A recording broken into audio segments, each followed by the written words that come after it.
y bienvenidos también a todos los que nos seguís por internet.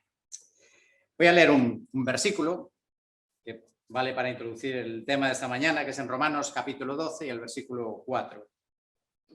Romanos capítulo 12 y el versículo 4. Dice así: pues así como en un cuerpo tenemos muchos miembros, pero no todos los miembros tienen la misma función. Bueno, podríamos empezar con un examen hoy, examen sorpresa.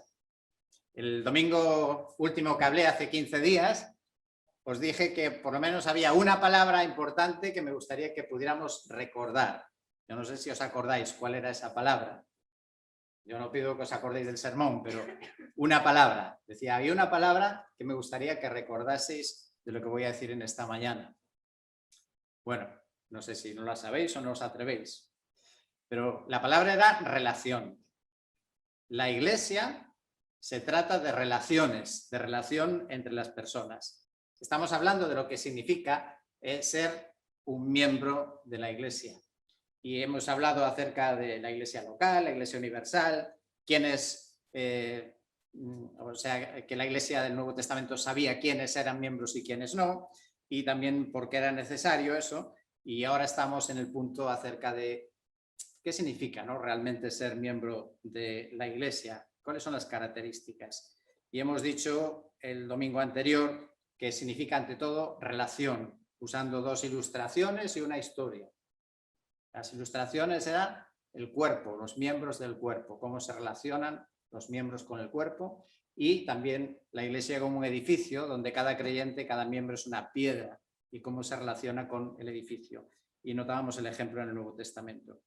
Ahora, abundando en esta idea, en esta mañana me gustaría centrarnos en pensar o desarrollar un poco más cómo tiene que ser esa relación. Esto es algo más que una relación social. ¿Cómo es la relación con los miembros? La primera cosa que quiero decir aquí es que es una relación bidireccional. Es bidireccional, hay que interactuar unos con otros. Hemos leído un texto que habla de función, de que los miembros tienen funciones, y esa función de cada miembro es para el beneficio de los demás. Cuando funciona bien un miembro, el cuerpo también funciona bien. Ahora, muchas veces la gente tiene una idea distorsionada de lo que es la Iglesia. Algunos dicen a la Iglesia, van al culto, van a reunirse con los hermanos, pero como espectadores de un acto, de un evento. Y si no les gusta lo que hay, pues o no vuelven o van a otra iglesia que les guste más. Y para algunos eso es la Iglesia. Voy donde recibo lo que a mí me gusta recibir. Eso está bien para las visitas, pero eso no para un miembro de la Iglesia. Para otros la Iglesia es como la gasolinera. La gasolinera uno va a rellenar el tanque. Entonces yo voy a la iglesia cada domingo para rellenar el tanque espiritual. Y si en la iglesia tiene el precio más bajo, como la gasolinera el precio más bajo, y si te dan puntos y te regalan el lavado, pues mejor. Y vamos a buscar servicios en la iglesia. Pero Romanos dice, y Dios dice, que cada miembro, que cada uno de nosotros tenemos una función. No es solo ir a recibir, tenemos una función que desarrollar, que Dios nos ha dado capacidades, talentos, te ha dado una inteligencia, te ha dado unos sentimientos, emociones, te ha dado capacidades, cualidades, un montón de cosas para que puedas funcionar dentro de la vida de la Iglesia, en el sentido de servir a los demás. Y por eso la idea de ser miembro de una Iglesia tiene que ver con la palabra de dar y recibir y dar, recibir y dar.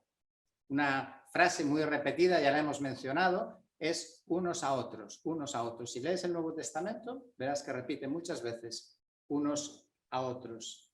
Todos tenemos cosas que hacer en el seno de la Iglesia y también cosas que podemos disfrutar, privilegios que podemos disfrutar. Y eso supone también sacrificio y a veces disgustos, pero también supone gozo, el gozo de servir. Dios nos ha dado eso que llamamos los dones espirituales, y 1 Corintios 12 dice que esos dones son para usarlos en ministerios. La Iglesia tiene ministerios. Y los dones que Dios te ha dado son para que los uses en algún ministerio de la Iglesia. Y por lo tanto, ser miembro de la Iglesia debería significar que estás involucrado, comprometido, participando en algún ministerio.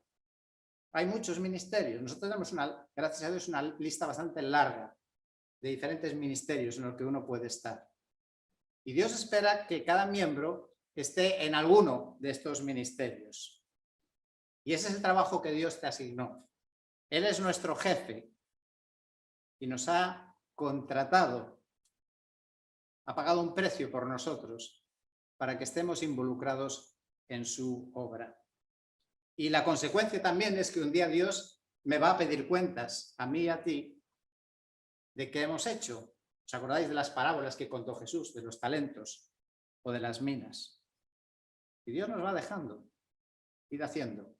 Pero un día Dios va a decir, bueno, ¿y ahora qué has hecho con tus dones, con tus talentos, con tus capacidades, con tu inteligencia? ¿Los has usado en la obra de Dios? Y todo lo que hacemos, si cada miembro funciona o no, eso es lo que hace que una iglesia funcione. La iglesia no funciona por los ancianos. Sí, tienen su papel importante, pero la iglesia funciona cuando funcionan los miembros de la iglesia. Y por eso es tan importante el que cada uno encontremos nuestro lugar y estemos activos en nuestro lugar. Decía que es una relación como miembro de la iglesia bidireccional, donde vengo a dar, a recibir, vengo a servir y me sirven también a mí. Y cuando leemos, y lo mencionamos el otro domingo en la lectura de Hechos capítulo 2, cómo era la primera iglesia primitiva, vemos que también era algo que no era esporádico, sino que era algo continuado, una dedicación continua. Dice en Hechos 2, versículo 42, se dedicaban continuamente, día tras día, en el templo o en los hogares, en la iglesia o en grupos, pero se dedicaban continuamente. ¿Y qué es lo que hacían continuamente? Pues menciona ahí por lo menos 5 cosas. A recibir enseñanza. Necesitamos recibir enseñanza permanentemente. Ser miembro de la iglesia implica recibir enseñanza. También la comunión, poner en común. Y poner en común no es solo el tomar el símbolo de la comunión, no es solamente relacionarnos, sino también poner en común proyectos. Sentarnos juntos y pensar cuál es el plan de Dios para nosotros, qué es lo que Dios quiere que hagamos. Y pensar juntos y llegar a acuerdos. También comer juntos, la Santa Cena. La Santa Cena era una cena donde comían juntos los miembros de la iglesia. Y no solamente eso, también se reunían para orar y para la alabanza. Así que ser miembro de la iglesia, una de sus funciones es involucrarse activamente en estas áreas. ¿Lo entendemos? ¿Que eso es lo que Dios espera de un miembro de una iglesia? Leí un testimonio interesante de Rusia. Un pastor de Rusia hacía un comentario sobre los cambios que ha sufrido el país y cómo han afectado a la iglesia. Y esto es del año 2019, o sea que es relativamente reciente.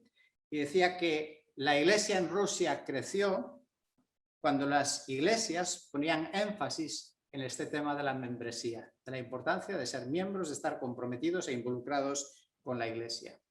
Y dijo este pastor, cuando vino la libertad y empezaron a llegar también misioneros extranjeros, venían con otra idea, solo pensando los misioneros en su misión, en sus agencias misioneras y en ellos mismos, en sustentarse a sí mismos, y olvidaron la importancia de la iglesia local.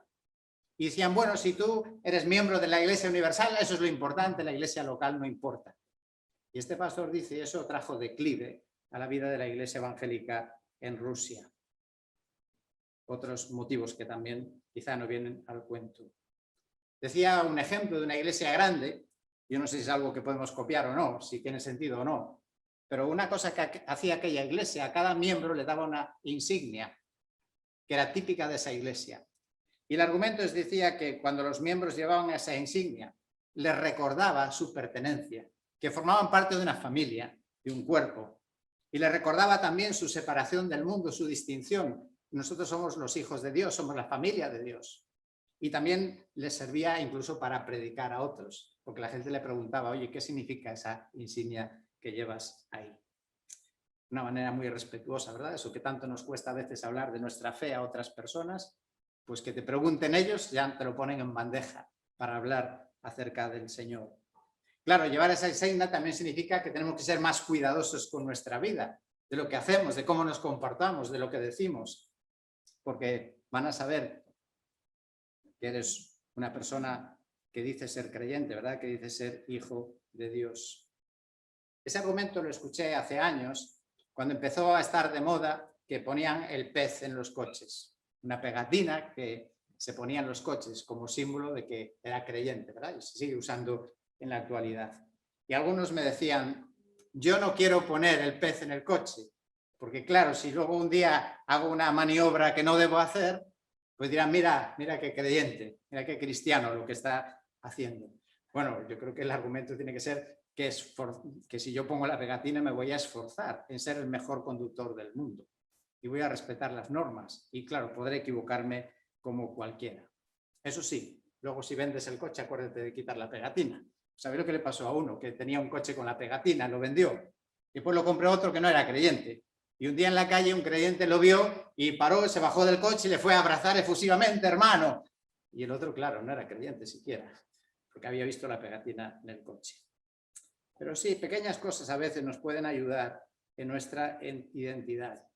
Así que ser miembro de la Iglesia implica una relación que es bidireccional. Damos y recibimos, funcionamos y nos beneficiamos unos de otros. Ahora, la segunda cosa importante que quiero decir esta mañana es que el fundamento de esa relación, y no voy a decir lógicamente nada nuevo, y que además tiene impacto en el mundo en el que Dios nos ha puesto, es que es una relación basada en el amor. Este sábado hizo 8 días. Algunos de los que estamos aquí estuvimos en una conferencia hispana, de creyentes de asambleas de hermanos de todo el mundo, de habla hispana. Y me gustó una frase que dijo un misionero que vive en Argentina, y él dijo, cuando hay amor, la unidad deja de ser un objetivo, se convierte en un resultado. Interesante, ¿verdad? A veces hablamos de que hay que luchar por la unidad. Y él decía, no, la unidad es el resultado. Cuando hay amor, hay unidad. No hace falta luchar por la unidad, surge del amor. Y cuando hay amor a Dios, primero, pues el primer mandamiento, ¿verdad? Amarás al Señor tu Dios sobre todas las cosas. Si realmente amo a Dios, se va a notar en otras cosas de mis relaciones. Si amamos a Dios, necesariamente tendremos que amar a la Iglesia de Dios. Si amamos a Dios, amaremos el cuerpo de Cristo, que es la Iglesia. Y si amamos, serviremos a Dios, serviremos a su Iglesia. Amar a Dios también significará algo más. Si yo realmente amo a Dios, voy a amar su palabra. Se ha usado muchas veces esa ilustración, ¿verdad? Del periodo del noviazgo, por ejemplo. Antiguamente cuando se recibía una carta, ahora después eran los textos, ¿no? De mensaje. Y cuando llega un mensaje de esos, es prioritario leer ese mensaje que te envió esa persona que amas. Quieres leer lo que te dijo, estás interesado en qué es lo que te está diciendo. Y por eso si realmente, a lo mejor tenemos que preguntarnos hasta dónde llega nuestro amor a Dios. Si amo a Dios, no solamente amaré a su iglesia, a su pueblo, a su familia, también amaré su palabra. Querré saber más de él, querré escuchar la palabra, la querré estudiar. En tercer lugar, amar a Dios también implica el amar o el amor a la oración comunitaria. Querré juntarme con mis hermanos para orar, como hacía la iglesia primitiva. Querré juntarme para el culto. Y la palabra culto no significa simplemente una reunión, significa el culto a Dios, adorar a Dios. Y porque yo amo a Dios, espero el domingo poder juntarme con mis hermanos en la presencia de Dios y delante de Dios poder adorarlo. Con mis canciones, con una oración. Pero esa es la idea. Si amo a Dios, querré venir a adorarle. Querré estar en el lugar donde Dios está. Dios está aquí. Y yo quiero estar con Dios porque le amo. Pero claro, este amor, ¿cómo lo podemos desarrollar? ¿Cómo podemos desarrollar el amor a Dios y este amor también a la familia de Dios, a la iglesia? Bueno, el amor se desarrolla, como siempre, en el marco de la relación. En la medida que nos relacionamos, nos amamos. En la medida que nos distanciamos, se enfría el amor. Hay un refrán que habréis escuchado muchas veces que dice que el roce hace el cariño. Y es verdad, cuando tú convives, hablas. Algunos estamos en un programa de la iglesia de oración. de orar unos por otros. Y supongo que es vuestra experiencia igual que la mía. Esa persona que nos ha tocado durante 4 semanas estar orando, quieras que no, parece que hay algo más, ¿verdad?, en la relación con ese hermano, con esa hermana. Sí, el roce también tiene su ironía. Decía uno que si el roce hace el cariño, entonces mi coche tiene una relación estable con la columna del garaje, pues está siempre rozando. Y es verdad que en la iglesia también se roza, pero el amor implica el roce, a pesar aún de ese precio que a veces hay que pagar. El amor fraternal, amar a Dios, amar a los hermanos, no es solo llegar a decir hola y adiós, y muchas veces lo hacemos, ¿verdad?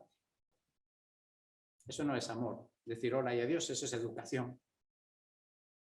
Amor a Dios y amar a los hermanos, el amor fraternal es, según la palabra de Dios, el distintivo, lo que nos distingue a los cristianos.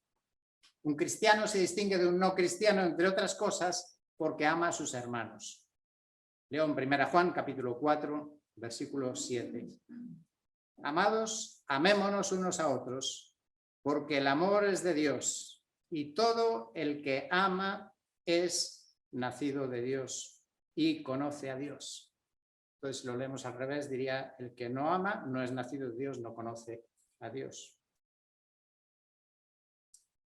¿Por qué será que el amor fraternal dice Dios que es un distintivo del cristiano? ¿Es que acaso las familias no se aman? ¿Es que acaso no hay gente no cristiana que se aman unos a otros? ¿No hay gente que ama a sus amigos no cristianos, y hay una relación? Entonces, ¿dónde está el mérito para que destaque eso como un distintivo del cristiano? Bueno, precisamente porque a veces no es natural amar a alguien. No es natural porque hay muchos factores que influyen. Por ejemplo, la iglesia probablemente es el grupo más heterogéneo que existe, donde hay una tremenda variedad de personas y de caracteres, de edades, de cultura, de contexto social y ahora también de nacionalidades diferentes. La iglesia tenemos personas con caracteres muy diferentes, sensibilidades diferentes. Y es que es un milagro que estemos juntos, ¿verdad? Cuando hay a veces grandes diferencias entre unos y otros en el plano humano. Y además es que no elegimos estar aquí. Yo no he elegido a quienes quería tener de miembros en la iglesia a la que yo asisto.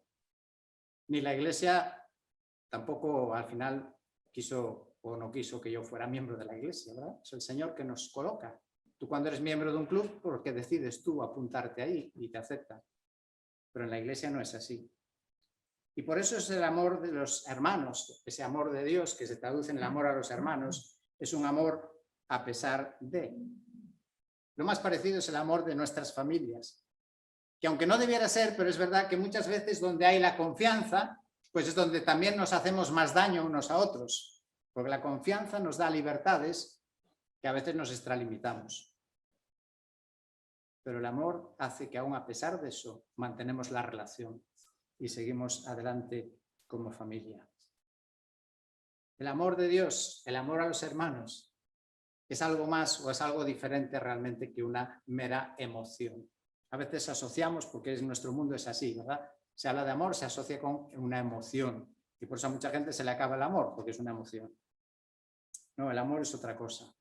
La Biblia nos describe muchos detalles. Por ejemplo, el amor tiene que ver con buscar el bien de la otra persona.